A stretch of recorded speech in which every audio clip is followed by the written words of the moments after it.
version nga ng Iron Hooks ni Reggie. Kanina napansin natin yung maagang pagpwesto sa Uy! turtle ng TMB, pero maaga na naman yata mapapaslang si Raiko God. Hindi pumasok yung Bravest Fighter, pero Lancer, kaya kumonekta Raiko God na naman ang mapapaslang. Napakasakit naman noon at kukuha pa ng double kill. Hindi magpapapigil itong si Vin. Talaga mainit ang mga sago. Tumitipi-tipi pa sa mukha yung sibat hindi tumama. Talaga magpe-pressure pa siya sa mid lane. Napakagandang hook coming in from Reggie. Wow, may sibat pero may sipat. Pala dito si Reggie, kuhang-kuha niya. Doon ang umaamba na si Salem. At dahil doon ang madali lang para sa AP Rapport na kuhanin yung purple. Si Uno kinuha rin, may hampas sa dalawa. Kaya lang mas masakit ang damage na mga pick-off. Sila naman ang kumuha ng mga pick-offs. Kasi nauuna talaga si Reggie. Ang hirap pigilan yung mainit na kamay. At si Uno ang kanilang magiging buena mano sa kanilang magiging Lord Push doon sa may itaas. Bravest Fighter, Landshaker.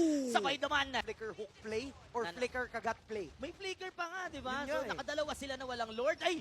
Tignan mo sa kalahati buhay ni Daiso doon sa runners up. Ay, dito mama. Nasty una mga kaibigan ng kanilang didikitan, kaya lang malalim na yata yung pinagmulan. Doon dito nila Matt. Tataas sila dito sa jump bomba. Coming in from west. And that is gonna be a double kill. Make that a triple. Coming in from Ben.